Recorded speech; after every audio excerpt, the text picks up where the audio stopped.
as educators, as coaches, we have to keep them on the I can do this side of it. And so like that involves telling them that I believe you can do this, because Absolutely. when you do that, you've kind of made a commitment to them that like, I'm going to be here until you do this. And they've also kind of implicitly made a commitment back because they didn't leave. Well, now they're committed to doing it. And so now the second step is you have to meet them at their level of understanding, because if you meet them too high, they continue to understand you, continue to develop more anxiety. And if you go too easy, it feels like patronization. Welcome to Blooming Curious, the podcast dedicated to reimagining early childhood education through the power of curiosity. We explore the strategies that inspire a lifelong love for learning in children. So if you're an educator or a curious parent looking for creative, meaningful ways to engage children and move beyond the talk and chalk traditional classroom approach, then this is the podcast for you. Today on the podcast, we welcome Dr. Aditya Nagrath, the author of Treating Mathematics Anxiety and the founder of Elephant Learning. Aditya has a PhD in mathematics and computer science. He's an author and the founder of Elephant Learning Mathematics Academy. Aditya is on a mission to empower children in mathematics and remove the anxiety around mathematics. He designed Elephant Learning to be the most effective tool for teaching mathematics ever created. Welcome, Aditya. It's such an honor to have you on Blooming Curious today. Hi, thank you for having me. Happy to be here. Really wonderful to have you here and to talk about something I think that is quite pertinent for me and I think many others like myself, teachers, parents, and anybody who has ever struggled with mathematics learning at schools and has children who struggle with mathematics too. So let's start with you breaking down, how do deficits in mathematics, especially in early childhood, because I know that's sort of your focus, lead to difficulties in mathematics later on? Sure. So one of the things is that mathematics sort of builds upon itself.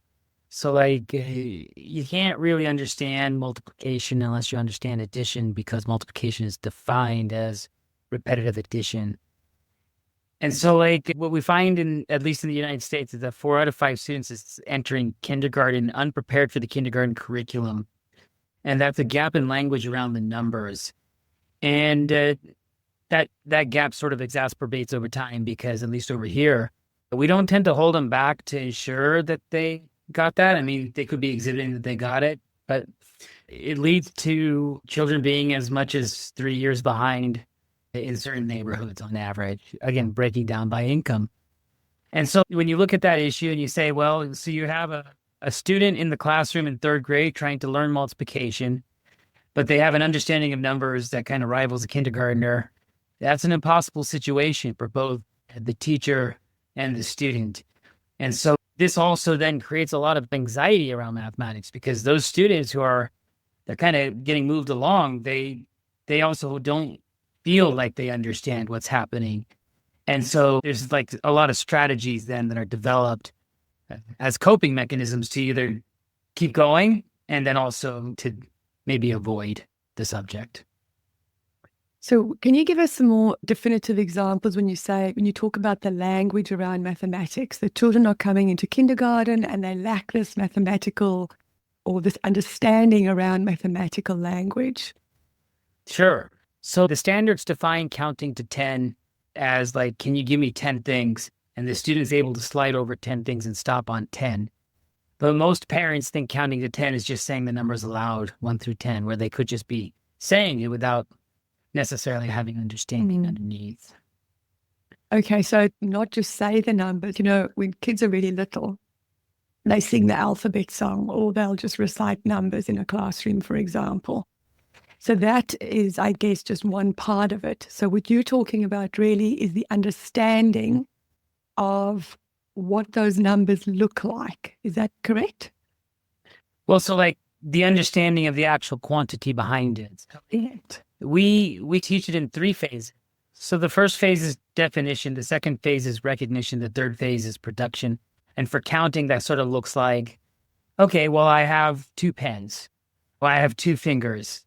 Then you move on to recognition. So how many fingers am I holding up? How many pens do I have?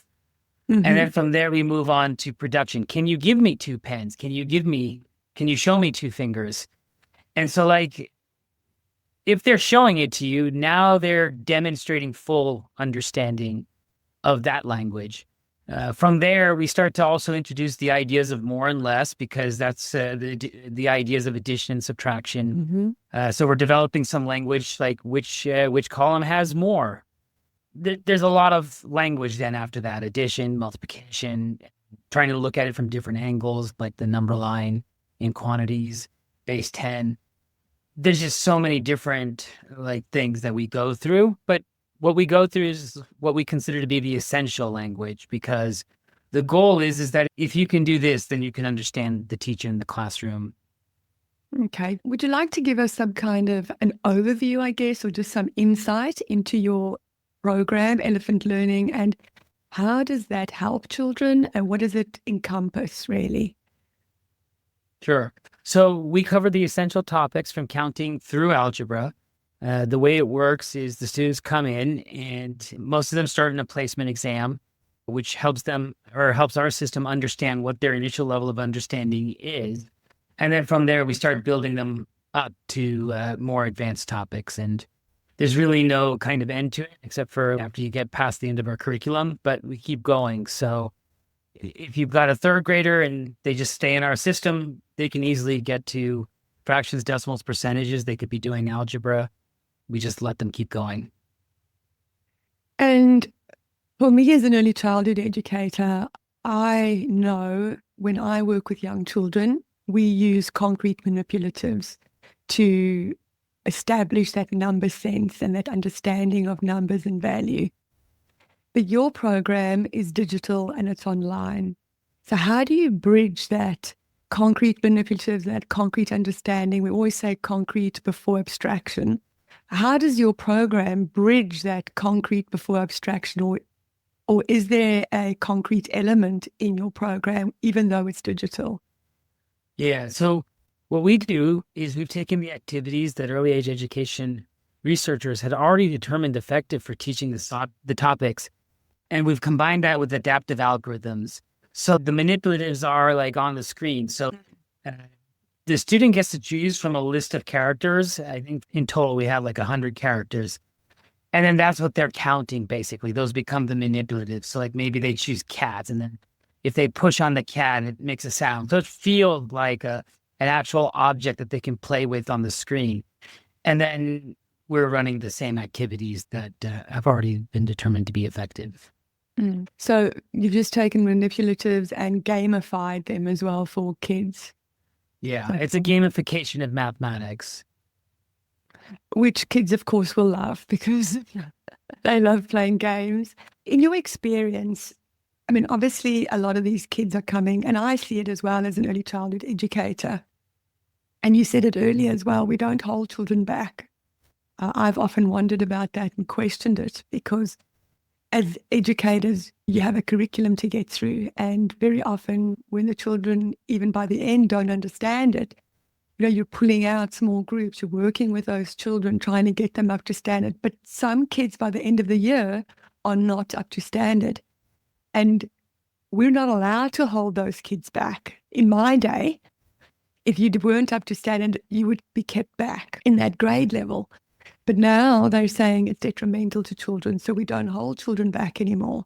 And so we just keep putting these children forward year after year after year, and yet they have gaps in their understanding, which I guess exacerbates as they get older and as they go through elementary school and then, God forbid, eventually high school, where they then probably have, I'm assuming, huge gaps in their understanding of mathematics.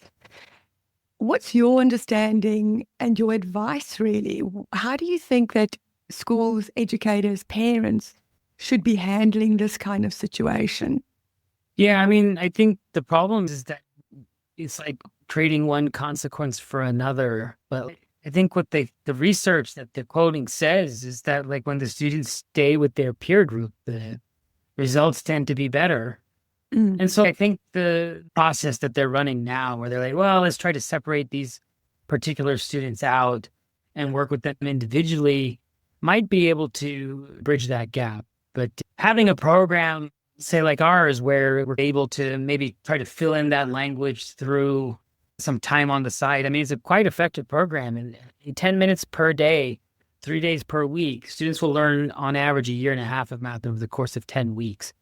So some sort of supplement like this then would also be great, right? Because, for example, what we do for classrooms is we show the teachers in cohorts. So like these students are kind of at this same level. These other students. So if you're a third grade teacher and you got some students at the first grade level, second grade level, and then a whole bunch that are above at grade level or above, well, I can give the main lecture to these students, but these other students I have to work with maybe separately or differently because they're not going to understand the third grade lecture. So is there a built-in process in the program that caters to where the child is at that stage, irrespective of what grade level they're at? So it's this automatic, I guess you go up levels as you answer questions correctly, etc. Is that what it does? Okay. It's adaptive algorithms is what we call it. So students older than 5 start in a placement exam. And what it does is it very quickly is able to kind of move them up. So like the way I like to describe it to parents is to think about it like a basketball hoop that moves up and down. And the goal is we just kind of want to get the basketball hoop to the height of where the student can throw it. So maybe at first it goes up a foot. And then once you get out of placement mode, well, now it's just kind of moving up and down with the student as they get it in or out. So it's more complicated than that because it's not necessarily a straight line of idea. Of course. Kind of a complicated web, but that's the ultimate thing is that we're trying to find their initial level of understanding and then we're meeting them there. So the puzzles should feel challenging, but not too hard. I love that you just said challenging because I think very often we don't challenge children enough. I think we need to set high standards for kids. That's just my personal opinion. And that's the way I raise my kids. And that's what I do in my own classroom is I set high standards for children because actually if you set the bar, I mean, not out of reach, but you've got to give them a challenge, right? Because that's why kids love games. That's why they love playing games because there's a challenge, because you earn so many coins or you get to the next level.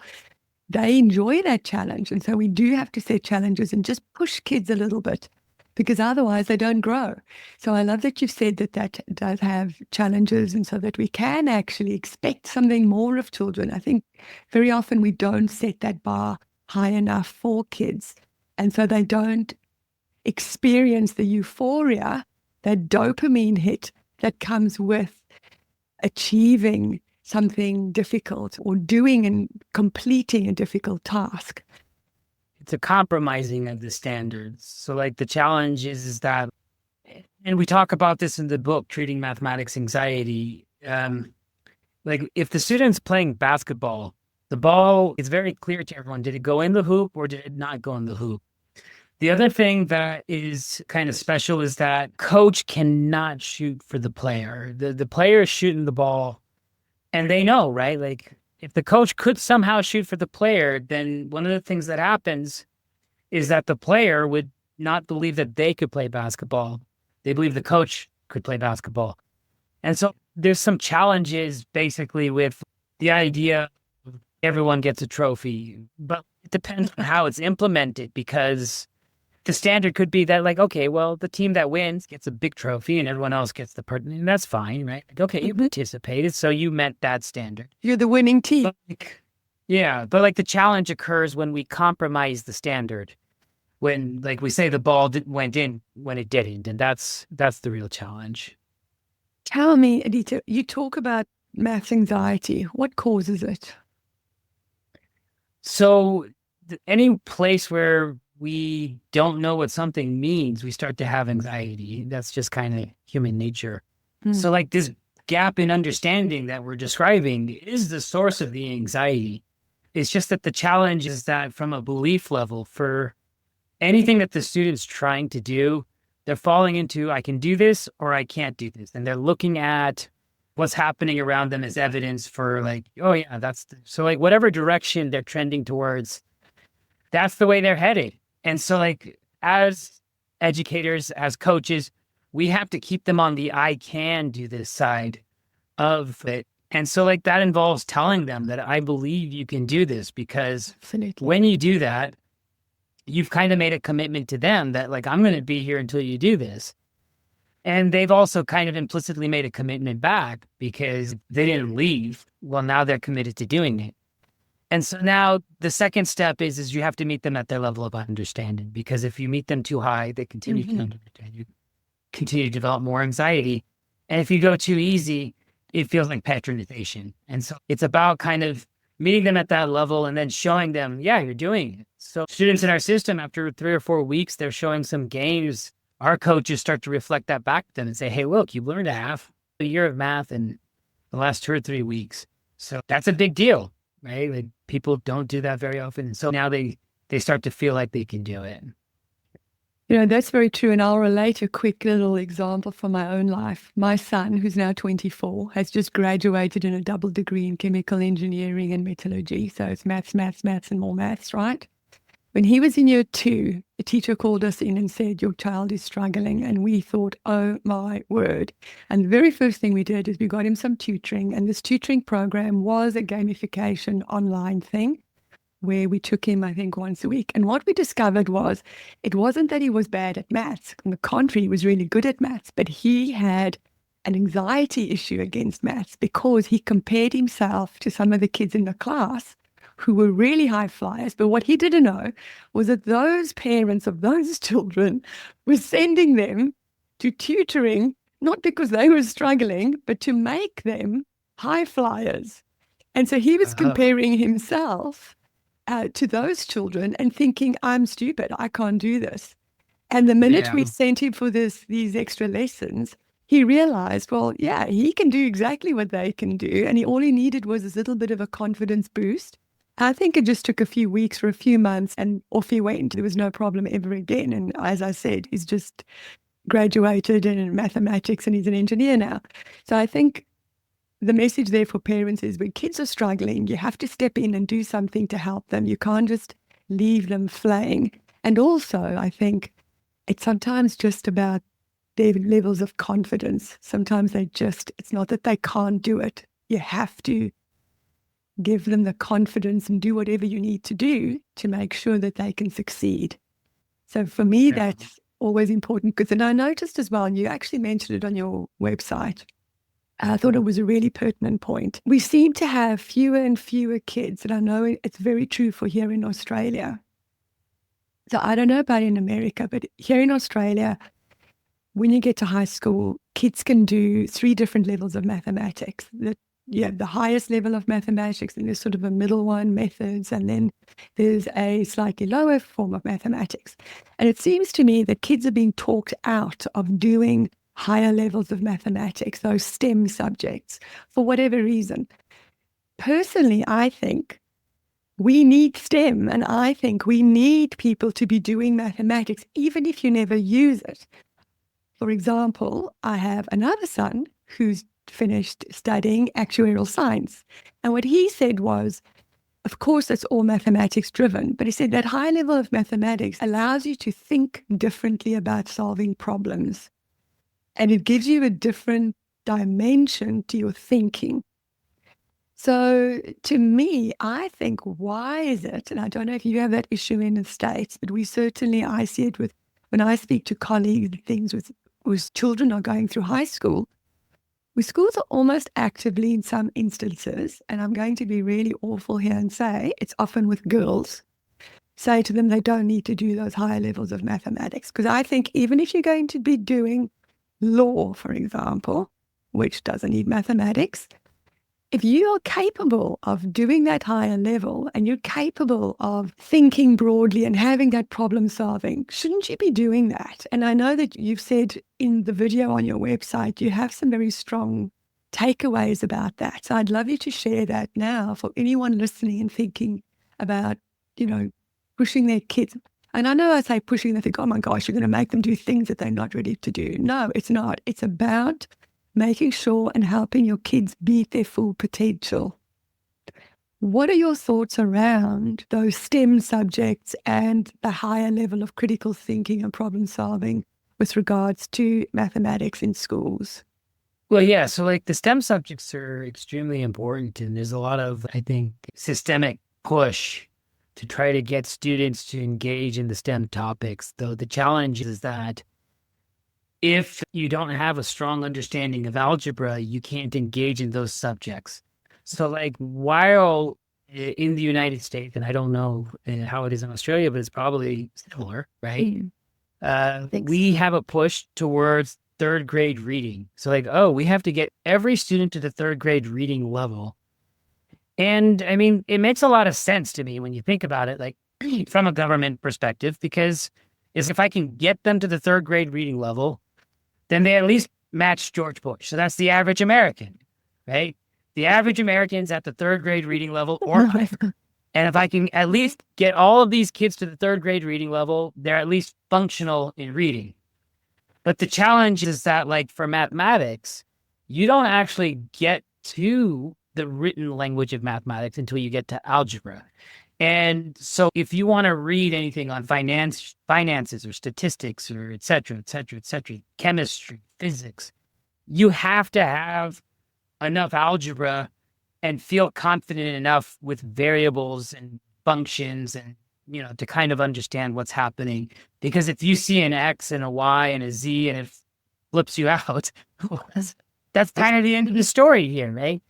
And so there's then the anxiety of the people in the system. So, like, half of first and second graders in America, almost half of first and second graders in America report having mathematics anxiety, but that matches half of all Americans that have mathematics anxiety. And so that means there's a 50% chance that your student's teacher also has mathematics anxiety. And so, like, the problem with the anxiety is that it wants to prove itself right. And the way that it proves itself right is typically avoidance tactic, right? Either sabotage or avoidance. Avoidance is a lot less humiliating than sabotage. So avoidance is the first tactic. And so if I have math anxiety and I have to teach you mathematics, well, it's just, what do you need? Oh, no. And now, you see what I'm saying? Is like, these are the real challenges that the system is facing. But now when you look at maybe the philosophical definition of what mathematics actually is, I define it as the tool that you use to solve a problem. And now, like, when I'm talking about that, people think, well, you're talking about arithmetic, which, yeah, by the way, has solved a lot of problems for humanity. But I'm talking about something maybe a little bit more abstract than that. So, for example, one of the subjects that you might learn in an advanced math degree is game theory. So you analyze these different games. Like, for example, the Cuban Missile Crisis is equivalent to a game of chicken.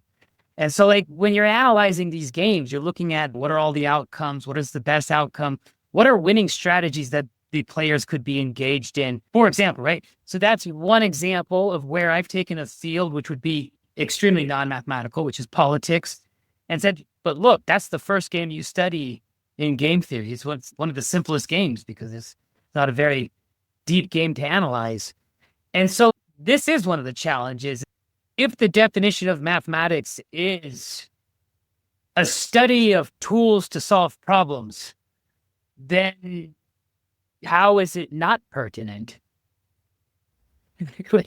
If you're solving a problem somewhere.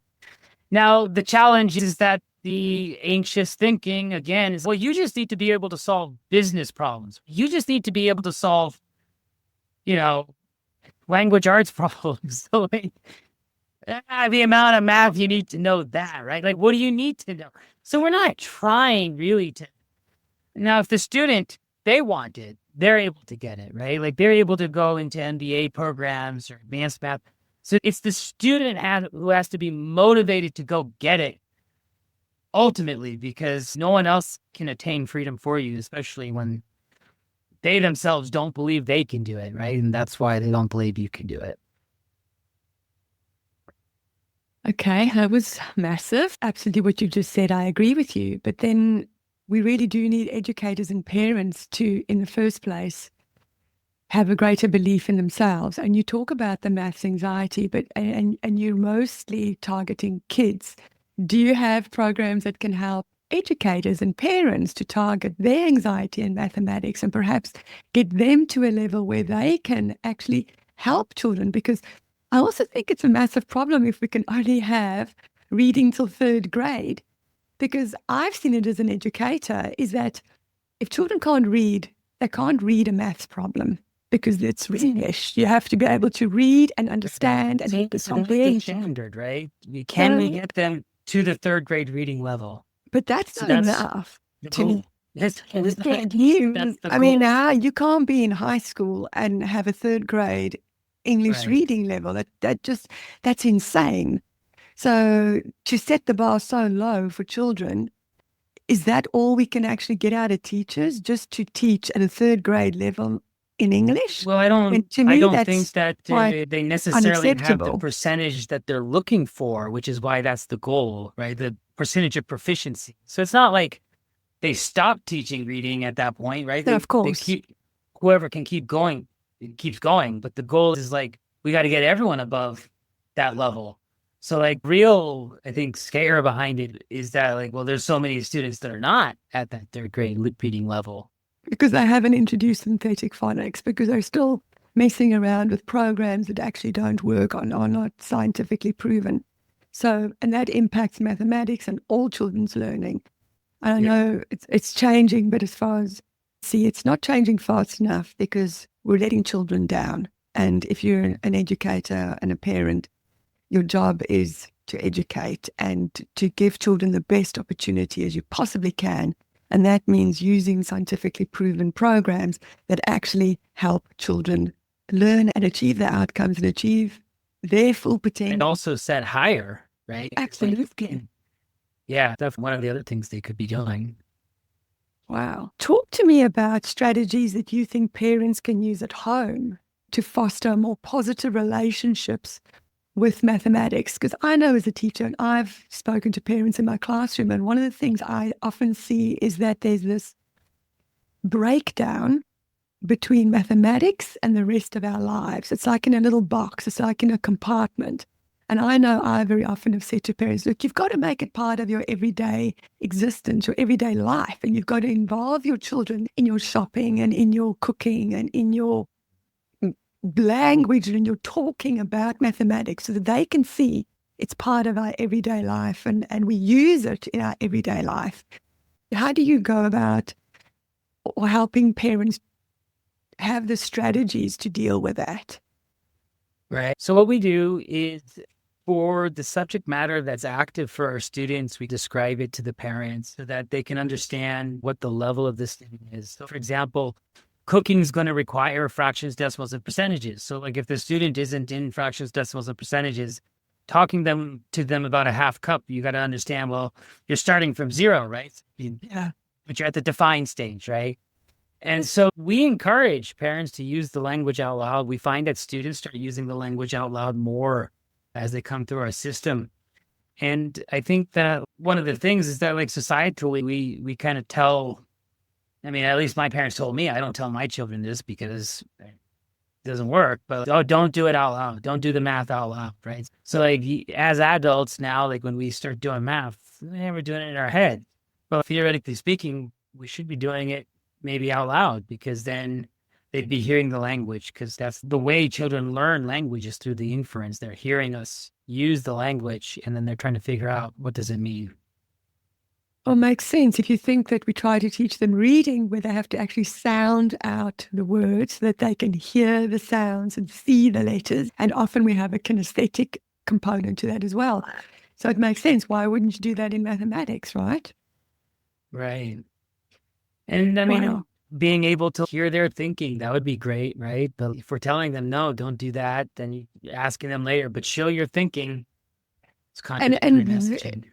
so I'm going to ask you a question. How would you redesign an early childhood math curriculum if you could design the math curriculum in schools for the early childhood where kids are just starting with mathematics? What would you do? Well, I mean, the main thing is if we could just make sure that all of the students are at the level, then theoretically speaking, the education system actually works. So we designed our program to kind of like, if we could just fill in the essential topics, then whatever curriculum you fit around it should theoretically work. At the end of the day, the language for mathematics is fairly universal, right? It's the same here in the US as it is in Australia. And Yeah. oddly enough, it's the same in Russia, even though they don't use the same characters we do. So that piece, I think, is sort of well known. And it's just a matter of figuring out where will the child engage, and where will their natural curiosity take over. Tell us a little bit more about elephant learning and how does it specifically address these deficits, and how does your approach transform children's lives in terms of their Yeah. mathematics understanding? Well, it's the adaptive algorithms combined with the early age education research, meeting them at their level. So, like, that's very important. And then between the videos that we give to the parents to help the parents kind of be at their level, and the coaching program that we have, so that if any of these people have anxiety, they could be talking to our coaches and we could be helping out wherever we can. Between all of that, like, they learn a year and a half math over the course of 10 weeks. So once they catch up to their age, if they're behind or have surpassed their age in any way, then their confidence kind of skyrockets. Plus, they're seeing success in the classroom. They're understanding the teacher. They're participating. And so, like, they actually go from maybe not liking mathematics to loving mathematics. And it makes a lot of sense, because if you're in say, a second or third year course for something that's not your major, like if I took, like, just jumped into third year economics, I wouldn't understand what's going on. It's going to be maybe a very exhausting thing, because you get bored and fall asleep probably. And by making it so that, yeah, no, they have that language, they're able to go into the classroom and now participate. So if I had taken the first 2 years of those economics courses and I understand what the professor's talking about, now it's probably a very interesting conversation. And so that, I think, is the most maybe rewarding thing about it, because any student that we get that's now interested in mathematics, those STEM futures are within their grasp. Which is so, so necessary. Aditya, can you share some success stories of kids that you've helped, maybe even your own children? I know you're a father. What are some success stories, little stories and anecdotes that you can tell us about kids that have gone through your program or have changed their outlook on mathematics? Sure. So, I mean, some of these things that I've said, those are testimonials. So these are mainly testimonials. They come in typically through comments on Facebook. Sometimes they email us. A lot of times they might be talking to our coach and just telling our coaches some things, but we don't get to maybe necessarily quote those later, or at least we don't have a system to do it. My son, Elliot, he's 8 now. So he's working on fractions, decimals, and percentages. He seems pretty good with fractions. I'm not 100% sure with decimals. I see him working with percentages within the app. He seems to be kind of getting it, but like maybe not getting it quite as yet. And that's kind of the weird thing, is that, like, he doesn't want input from me, so I can't help enrich him. I was thinking about getting him on the phone call with a coach, because then that way they could work with him at that level, putting him in a Kumon or something. So that's like, hey, can you work with him at the fraction decimal percentage level? Because they're doing in school what they're doing at the third grade level. And to be honest with you, I like both, right? Like, he could be doing theoretically both, because it's almost the same idea. And so that's kind of got what's going on with him. The 3-year-old, he's not quite yet. Still counting Yeah. blocks, as he should be, really. Yeah, I guess he could be starting out, so maybe we'll get him started here. But he's, I think, just base language. We're still with base language, because, like, sometimes it deteriorates. What I was going to say is, I'm sure that your children living in a house with you, a father who's a mathematics professor and a scientist, I'm sure that your kids will be very good at mathematics. I just thank God that my husband's an engineer and therefore my children are good at mathematics, because I was on the other end of the scale. You know, I was the one who helped them with their English essays and their language, and then he came in and helped them with all their mathematics stuff. So it was a really good balance. But thank God for that, because if it was just up to me, I don't know whether they would have been as proficient in mathematics as they are. So I'm sure that the fact that you are at the level that you are, that already really helps your children attain that mathematical thinking. It's just how it's going to be, you know? Yeah, I know what you mean. Yeah, I think it's motivation for him, but like I said, he sometimes he wants input from me, and then things are okay. But like most of the time, he's just like, leave me alone. Yeah, and often you hear parents will come and say, "Oh no, they don't want me to do anything," but then they hear, my teacher said this, and my teacher said that, and my teacher said this and that, and so very often they actually rate what the teacher says or their friends say more than what you say. But don't worry about it. When they get to about 23, 24, they understand that, isn't that what I told you? Yes, you were right. So there you go. You've got some time, so you can marinate on that. It doesn't help that he asks me questions and then I try to describe atoms to him. He's like, well, how does this happen? Well, first, you got to understand what an atom is. Okay, maybe just take a step back. The other thing that I have to say, which I think has been really important in the problem solving thing, is that I remember when my sons were in high school, they'd come to my husband with a problem and he'd go, "Have you read the textbook?" And they'd go, "No." And then he'll say, "Go away, read the textbook. And if you've still got a problem and you don't understand it after that, then come back." Because what they wanted him to do was just to solve the problem, right? And he always refused, as I have with many things. I said, "No, you've got to solve the problem for yourself."